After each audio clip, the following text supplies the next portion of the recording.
Olá, aluno. A aula de hoje é sobre a estrutura e a classificação da matéria. Vimos que nas aulas anteriores, vocês estudaram, a professora preparou e enviou para vocês as propriedades específicas da matéria, na verdade, as propriedades gerais, né? Então, as propriedades gerais, as propriedades específicas da matéria, e agora a gente vai ver a estrutura da matéria e a sua classificação. Bom, primeiro lembrando que matéria é tudo aquilo que ocupa lugar no espaço, né? Possui um volume, possui uma massa, enfim, isso é matéria. E as diversos tipos e espécies de matéria, né? A matéria é formada por moléculas, que por sua vez são também formadas por partículas minúsculas chamadas átomos.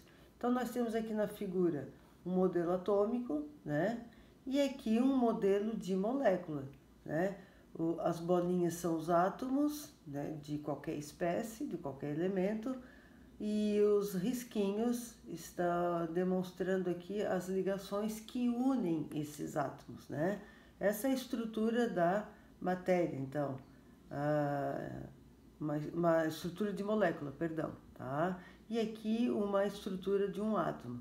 Lembrando então que a estrutura da matéria é formada por moléculas e as moléculas são as partes minúsculas que são chamadas de átomos. Muito bem. Esses átomos nada mais são do que elementos químicos, né? Os átomos por si só são os elementos químicos. Então, eu coloquei alguns exemplos aqui, o ferro, o cálcio, a prata e o oxigênio, o nome. O símbolo, ferro, Fe, o cálcio, Ca.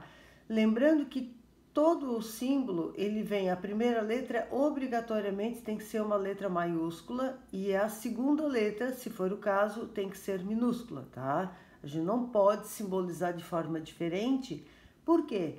Porque nós estamos trabalhando com elementos químicos, elementos perigosos, corrosivos, explosivos, e requer um reconhecimento dessa forma. O símbolo de um elemento químico, ele é reconhecido mundialmente. Em qualquer um dos 5 continentes, o símbolo é o mesmo do ferro. Seja aqui, seja na Argentina, nos Estados Unidos, na Alemanha, Europa, África, não importa, tá? Austrália, qualquer continente, o símbolo do ferro é esse aqui. A mesma coisa para o cálcio, Ca, prata, Ag, A maiúsculo, G minúsculo, que nome em latim é argentum. Por que argentum? Porque foi o país de origem dele, é a Argentina, por isso argentum em latim. Oxigênio, a letra O. A natureza é o óxido férrico, né? Fe3O4, ou seja, 3 átomos de ferro, 4 de oxigênio. CaCO3, esse aqui é o carbonato de cálcio, uma molécula, né? Que nada mais é do que o mármore, aquela pedra branca. Aqui a prata sozinha, Ag, e aqui o gás de oxigênio presente no ar atmosférico, O2, tá? Então aqui ele colocou uma visão ampla para vocês do nome do elemento, o símbolo dele é a natureza em fórmula de molécula. Beleza? Então, os átomos por si só e moléculas, como é que eles se apresentam? Se o hidrogênio se ligar a outro hidrogênio, então haverá aqui uma união entre eles, vai formar o H2, o gás de hidrogênio. Isso aqui é uma molécula, tá? Como que a gente representa ela em forma de desenho para vocês entenderem. Aqui nós temos 2 átomos de hidrogênio, que também se uniram ao oxigênio. Aqui, quando ele está sozinho, é átomo. E do lado esquerdo, como eu estou mostrando aqui, H2O é uma molécula do quê? Da água. Essa é a molécula da água, é assim que a gente representa. Então, foi necessário para formar a água 2 hidrogênios mais um oxigênio para formar H2O. Lá em cima, 2 hidrogênios se uniram para formar H2, que é o gás de hidrogênio, tá? Então, átomos e moléculas se comportam dessa forma. Os sistemas de materiais. O que vem a ser os sistemas de materiais? Nós temos 2 tipos, as substâncias puras e as misturas. Eu vou voltar aqui nessa tela de cima, tá? Olha só.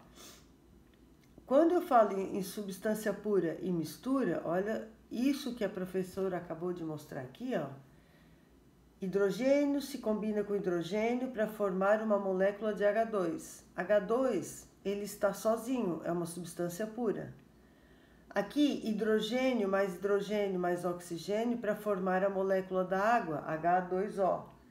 Então, eu não posso considerar isso aqui uma mistura e muito menos isso aqui uma mistura. Isso aqui, que a professora acabou de mostrar para vocês, é a união, ou seja, uma ligação entre átomos. Isso não é mistura, isso é união para formar a molécula. Então, essa molécula eu considero uma molécula pura, uma substância pura. Aqui também é uma substância pura. Porém, essa de cima é uma substância simples. Por que é simples? Formada por mesmo elemento químico. E essa daqui é uma substância pura, mas ela é composta. Por que é composta? Porque tem elementos diferentes. Nós temos 2 hidrogênios, são iguais, mas o oxigênio é diferente. Então, essa de cima é uma substância pura, simples.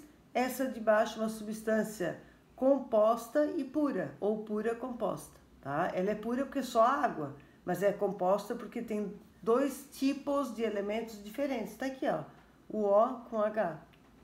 Beleza? Então, ele está falando dos sistemas aqui, voltando lá à tela, nós temos sistemas materiais, substância pura, tem a simples e a composta, e as misturas, que a gente vai ver agora, que tem as misturas homogêneas e as heterogêneas. Então, substância pura é quando eu tenho só um tipo de substância, a água, por exemplo. A água ela é pura e composta. Se eu for falar do gás de hidrogênio, ela é substância pura, mas ela é simples, formada por mesmo elemento, aqui elementos diferentes. O que vem a ser uma mistura? A mistura é quando eu pego, por exemplo, a água e ponho um pouco de açúcar dentro, ou de sal. Aí eu passo a ter uma mistura, porque eu não tenho mais só a água. Entenderam? Então, aí passa a ter uma mistura, água com areia, água com pedra, água com não sei o que, e aí vai com vinagre, mistura tudo ali, faz a mistura. Agora a gente vai ver o que é homogêneo e o que é heterogêneo, tá? Vamos descer a tela então, substância pura, ó, voltou lá, substância pura, tá aqui. Ela é pura e é simples. Por que ela é simples? Porque é formada por elementos iguais, as bolinhas são iguais. Aqui, é uma substância pura, que no caso está representando a água. Por que ela é composta? Porque tem átomos diferentes. Ó, apareceu uma bolinha amarela no meio. Então são diferentes, por isso composta. Tá? Agora as misturas. O ar atmosférico é uma mistura. Ele está dizendo aqui, ó, que tem substâncias simples, né? Que tem outro tipo de substância que provavelmente está representando a água em forma de vapor, né? A água está presente no ar atmosférico. Tem o nitrogênio, tem o oxigênio, tem nitrogênio, gás de oxigênio, gás de hidrogênio, vários gases. Então, o ar atmosférico é uma mistura gasosa. Inclusive, a água está em forma de gás, né? Aqui, outro tipo de mistura, água mais areia, como a professora falou, isso é uma mistura. Tem várias moléculas junto, molécula da água, molécula da areia, tá? Que nada mais é do que o óxido de silício. Então, uma substância, uma mistura homogênea e uma mistura heterogênea, porque o ar atmosférico é uma mistura homogênea. Nós não conseguimos identificar os tipos de gases que estão presentes no ar. A gente só sente que a gente respira e enche os pulmões, né? Para a nossa sobrevivência, o ar atmosférico é extremamente importante. E a água também é uma mistura, água com areia é uma mistura heterogênea, tem mais de uma substância. A classificação, então, está aqui a classificação da matéria, é um sistema homogêneo, substância pura ou misturas de fases. Sistemas heterogêneos, misturas de mais de uma fase, substância em mudança de estado. Também é uma mistura heterogênea, quando muda o estado físico da matéria. Então, ficamos por aqui a nossa aula sobre estrutura e classificação da matéria, tá? Espero que tenha contribuído para o entendimento de vocês. Um grande abraço a todos vocês.